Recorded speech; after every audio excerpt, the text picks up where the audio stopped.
quelle marque se cache derrière ce pouce? Audi, BMW, Mercedes, à votre avis? Clairement, il y a quand même un petit... il y a quelque chose de chez BM quand même. On a 230 chevaux sous le capot. Alors certes, hein, c'est pas les 400 chevaux du nouveau RS Q3 Sportback que je trouve aussi à l'occasion magnifique comme celui-ci. Mais ici, on a voilà, la version la plus puissante en essence. 45 TFSI, 350 Nm de coupe. Je sais pas ce que vous en pensez les amis. Version 4 roues motrices intégrale Quattro. Voilà, je trouve que pour moi, c'est l'un des plus beaux SUV du moment.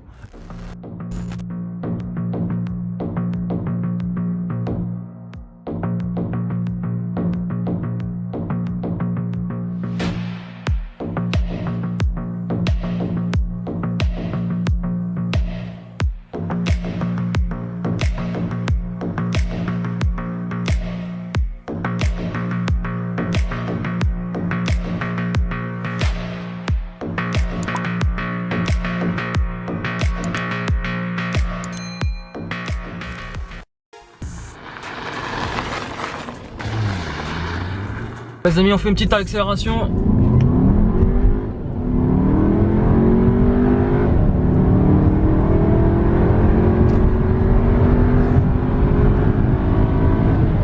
Waouh, ça pousse pas mal quand même. Alors voilà, le moteur est poussif.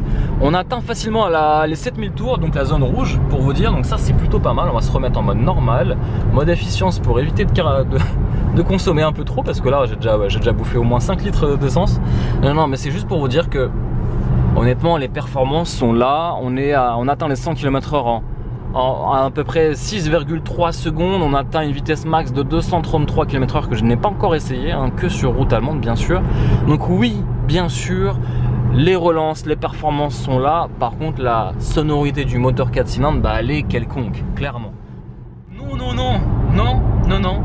Ce Q3 Sportback a beau être le petit frère du RS Q3, il n'est pas du tout sportif, loin de là. Alors rien d'extraordinaire, et pourtant j'ai envie de vous dire c'est quand même le moteur de la Golf 7 GTI, mais il a été un petit peu pissé par le comportement de l'auto, un peu plus lourde, le comportement aussi typé plus confort que performance d'une Golf 7 GTI, et surtout comportement un peu plus linéaire malheureusement. Mais ça correspond exactement à la philosophie de ce Q3 Sportback.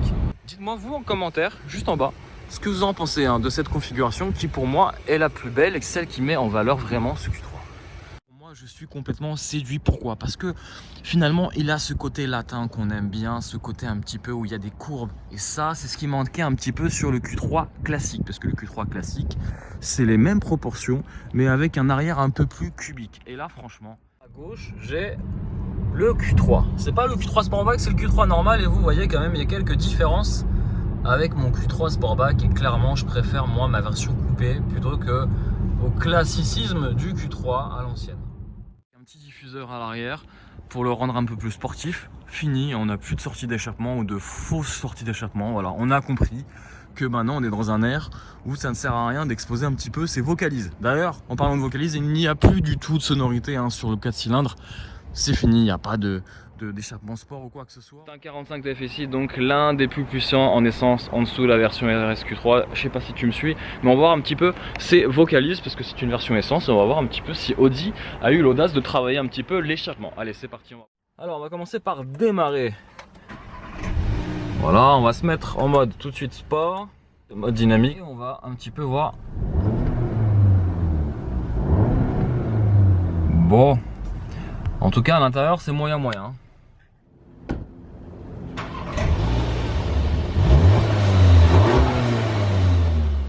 Bon les amis, petite déception au niveau de la symphonie. Il n'y a rien, pas de vocalise sur cette version essence malheureusement. Et bon, pas trop de surprise parce que franchement, je pense que Audi avait prévu le coup. De toute façon, ils avaient anticipé en disant on ne met aucun échappement visible, fini. Quoi que ce soit, on est sur une version plutôt confortable du Q3 Sportback. Ici vous le voyez de côté, c'est assez plaisant aussi à regarder. C'est vraiment le typique des SUV coupés. On a justement cet arrière avec une garde-toit beaucoup plus réduite qui donne justement ce côté un peu plus dynamique à la chose. Ici vous avez quelques éléments sportifs avec un petit béquet, une étroite lunette arrière qui fait que ça rend vraiment l'arrière très sportif. L'avant, vous allez voir, peu de changements par rapport au Q3. D'ailleurs, un petit clin d'œil à la version Q3 classique qu'on avait essayé au Maroc. On avait essayé deux versions, la version diesel et la version 45 TFSI comme celui-ci. Et je dois vous l'avouer que vous étiez nombreux à regarder nos vidéos, puisqu'on était à peu près cumulé à plus de 250 000 vues. Donc là, franchement, bravo. J'ai pu voir grâce à vous qu'en fait, vous étiez vraiment intéressés par le Q3. L'avant très sportif encore une fois, et surtout moi ce que j'aime bien c'est voilà, c'est tout bête, mais d'enlever le chrome un peu partout, juste sur la calandre, en enlevant le logo déjà Audi, et puis surtout regardez, on n'a aucune touche de chrome, c'est vraiment une config très spéciale, très sportive, j'adore. On est sur du S-Line avec quelques options, donc je dois vous l'avouer que les prix, hein, ça pique un peu, c'est des prix vraiment très salés, hein. Ici on est sur un modèle qui tourne autour des 53 000 euros. Et oui, vous avez bien entendu, 53 000 euros. Mais comme d'habitude, chez les Allemandes, il faut toujours rajouter son petit lot d'options. Ici, on a à peu près 3 000 euros, 4 000 euros d'options. Il faut savoir que ce modèle sans option en S-Line, donc 45 TFSI, vaut à peu près 49 000 euros. Mais je vous rassure, si vraiment le Q3 ça fait partie de vos coups de cœur et vous avez l'intention de l'acheter, sachez qu'il est quand même disponible à partir de 37 000 euros environ. Je ne donne pas exactement l'exactitude des prix, mais sachez que c'est autour des 37-38 000. Il faudra rajouter son petit lot d'options si vous voulez vraiment qu'il ait une petite bouille sympathique et sportive. Sinon voilà, sachez que les tarifs oscillent facilement entre 37 000 jusqu'à 53 000, voire beaucoup plus pour la version RSQ3. On a des super belles jantes de 20 pouces qui sont vraiment très belles et qui met vraiment encore plus en valeur la voiture.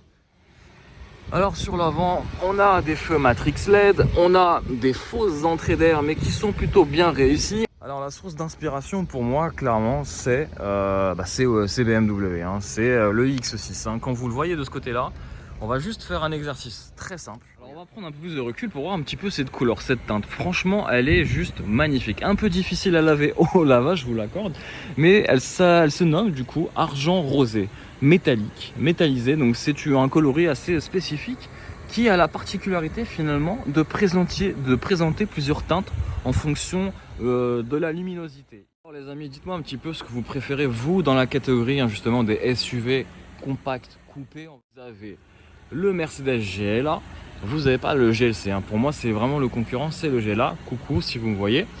Vous avez aussi, qu'est-ce qu'on a? On a le BMW pour moi X2 et non le X4, qu'on ne se trompe pas de catégorie. Pour moi c'est bien celle-là, hein, dites-le moi en commentaire si je me trompe, mais pour moi c'est cette catégorie-là. Et puis on a l'Audi Q3 Sportback. Clairement c'est voilà le marché sur le premium. Potentiellement le Q3 je le placerai en première position. Allez, on va voir un petit peu le potentiel de ce Q3 sur route, qu'est-ce que ça donne, c'est parti.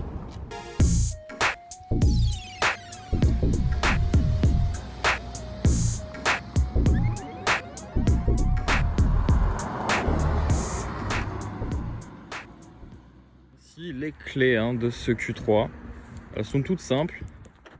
Voilà, il peut être super confortable, comme avoir un châssis ultra dynamique et aucune prise de roulis avec cette version là, donc ça c'est vraiment sympa. Donc ça c'est vraiment l'atout, la polyvalence à bord de ce Q3 Sportback, bien sûr avec la transmission intégrale Quattro et en option le système d'amortissement piloté. Et puis tout ce qui va avec, c'est-à-dire différents modes de conduite en automatique ou en dynamique, ou si vous voulez faire quelques économies à la pompe, ça je peux le comprendre puisqu'il consomme. Surtout sur un moteur déjà qui équipe actuellement la Golf 7 GTI, d'accord, on est sur 230 chevaux, c'est-à-dire on a sur des performances qui sont plutôt honorables, on est sur un 0 à 100 effectué en 6,3 secondes, on est sur à peu près je crois 230 km/h voire 240 km/h en vitesse de max, donc ça c'est plutôt pas mal. On va se remettre en efficience parce que ça sert à rien de monter dans les tours, dans les bouchons. Donc ouais, c'est ce que je vous disais, avec les suspensions pilotées, honnêtement ça change complètement le comportement de la voiture, c'est à dire qu'il y a très peu de survirage, sous-virage, la voiture vire à plat dans les virages, et ça pour un Q3 c'est quand même assez excellent et c'est vraiment très appréciable à son volant. Après honnêtement dans la vie de tous les jours au quotidien, on n'est pas là à faire des sessions de rallye, loin de là. Par contre voilà, si demain vous avez une envie pressante, le Q3 pourra vous y emmener un peu plus rapidement. Aujourd'hui c'est la grève, jeudi noir comme ils appellent ça. Et regardez, ça blague pas, hein. Ce qu'il y a en face, c'est impressionnant. Et nous sommes toujours dans les bouchons parisiens. On peut faire un autre petit point conso, les amis, ou plutôt on peut même s'amuser avec le virtual cockpit. Regardez-moi ça. Alors beaucoup me posent la question comment je fais pour conduire et filmer en même temps. Tout simplement, j'ai un troisième bras. Voilà, je ne suis pas constitué comme tout le monde. J'ai un troisième bras qui me permet justement d'avoir les deux mains sur le volant. Voilà. Et en plus de ça, mon troisième bras me permet justement de filmer un petit peu tout ça. Donc voilà, regardez, c'est marrant. Bon, ça ne sert à rien, mais voilà, le petit détail qui tue quand même, c'est que les ingénieurs ont poussé à mettre la carte, la planète Terre sur le GPS. Je trouve ça marrant. Voilà. Ça ne sert à rien, mais c'est sympa, c'est le petit détail, hein. C'est ça le premium. Alors il n'y a pas de doute, hein, la caméra est bien HD, hein, vraiment il y a le détail qui tue et encore plus de détails. Regardez, hop, on a ce petit Q3 et moi ce que j'aime bien regarder, c'est ça, les petits clignotants progressifs aussi bien à l'avant qu'à l'arrière, et ça c'est plutôt pas mal et ça Audi sait faire. Ce Q3, comme vous le savez, vaut à peu près 50 000 €, mais à 50 000 €, je pense que je prendrais peut-être plutôt ça, le plaisir avant tout. Et là, quel kiff quand même, moi j'adore. Un Mustang, franchement, c'est l'une de mes voitures préférées. Pour un petit budget entre guillemets raisonnable. Vous avez vu, je sais pas si vous avez vu, mais il y a le petit siège auto à l'arrière. C'est assez drôle. Moi j'aime bien. Ah ouais, petit coucou, propriétaire passionné, passionnant. C'est un V8. Et oui, tout de suite, ça change. Et alors en parlant de V8, la transition elle est toute faite, hein. On a quasiment des consommations de V8. Bon, je vous rassure, hein, si le V8 s'énerve, on est plus autour des 20 litres au 100. Mais j'avais fait des consommations avec la Mustang V8 et on était autour des 9 litres, 10 litres, 9 litres. Hein. Donc, à peu de choses près, il y a des points communs avec ce Q3. Bon les amis, on va être sérieux. Pour 50 000 €, qu'est-ce que tu prends? Tu prends ce Q3 Sportback, tu prends le BM X2 ou sinon tu prends le vieillot Mercedes GLA, on va pas se mentir.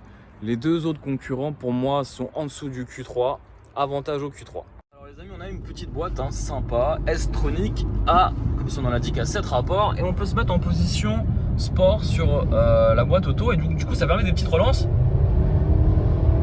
un peu poussives. On est jusqu'à 130, je vous rassure, je l'accorde. Le moteur est un peu linéaire et prend ses tours autour de 4000 5000 tours, pas plus. Après voilà, ça reste un 4 cylindres, donc en termes de sonorité, de symphonie, il n'y a rien d'extraordinaire. Voilà les amis. Alors ce qui est un petit peu chiant sur la route, c'est quand tu as un individu comme ça qui se rabat devant toi, tu as le régulateur adaptatif. Et comme son nom l'indique, il s'adapte en fonction de la voiture qui est en face et donc du coup il se met un petit peu à freiner, ce qui est un peu embêtant. Voilà, c'était mon petit coup de gueule, hein. Le seul coup de gueule que j'ai à bord de ce Q3, mais ça c'est toutes les voitures, c'est pas que ce Q3.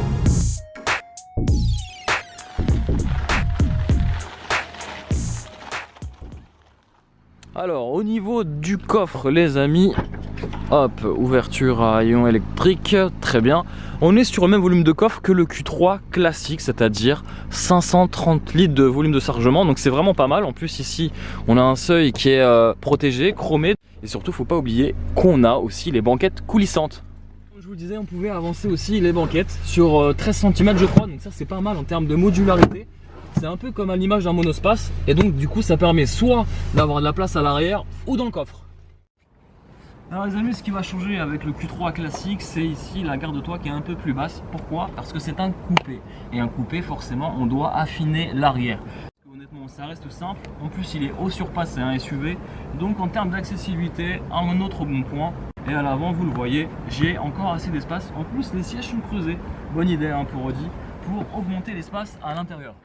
Voilà de ce qu'il en est pour l'aspect habitabilité. Donc vraiment ce Q3 Sportback, n'ayez crainte, il ne sacrifie pas l'habitabilité au profit du design, loin de là. Il a réussi à avoir ces deux spécialités finalement de ce Q3 Sportback, c'est le design, surtout quand on ferme la porte,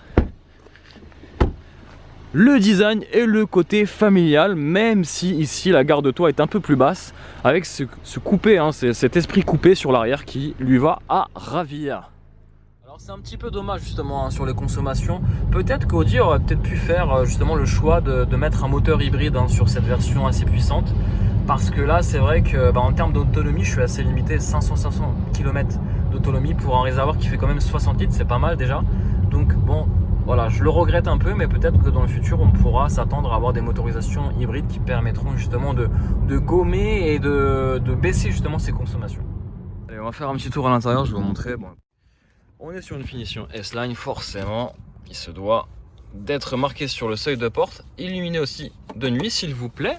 On est sur déjà des sièges de très très bonne qualité, un mix entre cuir et Alcantara avec les petites surpiqûres blanches ici là. On est sur une planche de bord, hein, les toutes dernières planches de bord Audi. Et là franchement c'est super. Alors on va faire un petit peu le tour des plastiques. Plastique duré un petit peu ici à droite à gauche. Je vais pas vous mentir, il y a quelques plastiques qui déçoivent un peu. Mais... Ensuite on a rien de nouveau si vous voulez. On est sur les toutes dernières finitions, les toutes dernières présentations d'habitacle pour ce Q3. On a plusieurs systèmes, on a le Virtual Cockpit, ça vous le connaissez très bien. Voilà, là ils ont bien travaillé le détail et la finition. C'est que vous avez aussi cette petite touche d'Alcantara qui reprend à mon avis la même couleur que la carrosserie, surlignée ici par du matériau aussi de qualité, c'est-à-dire de l'aluminium avec aussi quelques notes de matériaux laqués qui donnent justement cette profondeur. Alors attention au reflet, mais c'est plutôt bien calculé de la part Audi. Et puis on a cet écran qui est orienté vers le conducteur. Au niveau connectivité, on a un chargeur sans fil, on a aussi une prise, deux prises USB, une USB-C et une USB. Quand même des boutons et ça c'est plutôt sympathique. On a ce gros pommeau, ce levier, bon, qui fait un peu tâche, qui dénote un petit peu dans l'habitacle, ce pommeau, qui accueille d'ailleurs cette ravissante boîte automatique S-Tronic à 7 rapports, honnêtement ultra réactive, rien à reprocher. On active le mode sport et on se met en mode dynamique et honnêtement ça fait ultra le taf. Alors bien sûr à bord on a évidemment toute la technologie, le savoir-faire Audi.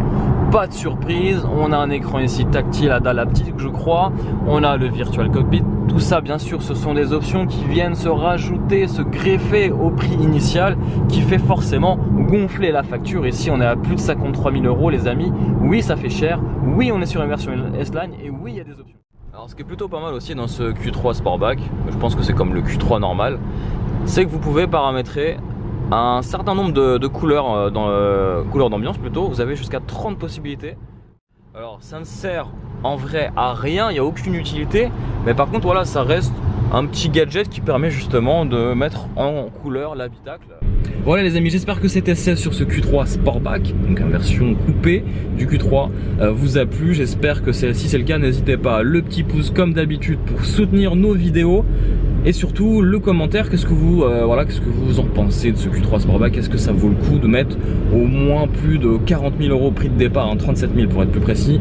Et surtout sur cette version d'essai on est à plus de 53 000 €, ça fait quand même des pépettes, ça fait quand même pas mal d'argent sortir du porte-monnaie pour un Q3. Ok, c'est pas n'importe quel Q3, on a le Q3 quasiment le plus sportif, on est sur le petit frère du RS Q3, ok, mais voilà. Je sais pas ce que vous en pensez, en tout cas j'ai hâte de lire vos commentaires, vos avis ici tout en bas de la vidéo. Et puis je vous dis à très vite pour de nombreuses aventures en vidéo. N'oubliez pas le petit pouce. Ciao ciao les amis.